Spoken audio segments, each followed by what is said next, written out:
So we've had some challenges with our compost system, but I think that I've come up with an innovative solution that I haven't seen elsewhere, but is based on principles that I think is going to accomplish all of our goals better than ever before. So who knows, maybe we've created a revolutionary compost system here.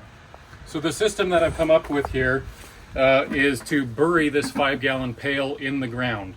So my idea is that the earthworms and the insects and all the soil bacteria and fungi are going to be able to get in here, quickly break it down in the normal conditions. It's going to be watering itself because it's in the ground. It has drainage holes on the bottom so that it's never going to become waterlogged and get anaerobic. So everything that needs to get in can get in, everything that needs to get out can get out, and yet we can seal it, and it should be solid against rodents at the same time. And then we'll use this handle to just pull it back out of the ground once it's broken down. And hopefully it's going to break down very quickly, and we're going to lose very little of the nutrients because it's going to be buried in the soil. It's not going to be exposed to the atmosphere and a lot of that evaporating away. So just to give you a view of the inside as well.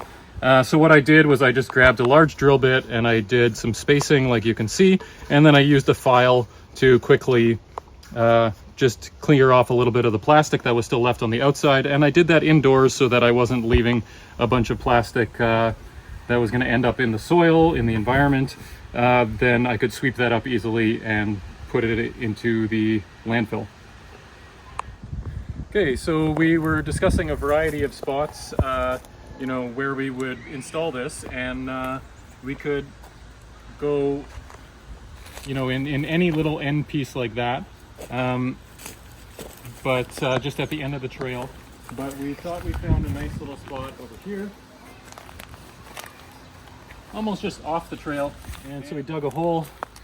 You can see how much mulch we've got. We've got a good few inches of mulch.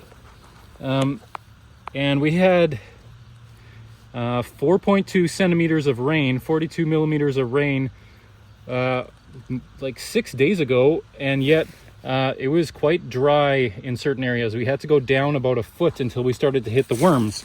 And so that is indicative that perhaps our design here is going to be a good one, because this pail is over a foot deep. So what I'm going to do is throw just a little bit of mulch down on the bottom to create like a little buffer for the pail to sit on top of.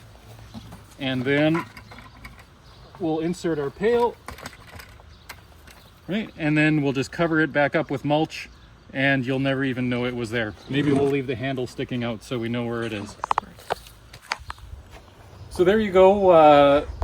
That was maybe 45 minutes of work, an hour of work all in, from the start to figuring out where to put stuff to the completed thing. And so we'll let you know how it goes. We're going to put some fresh compost in there today, and then let's keep track of how long it takes to break down.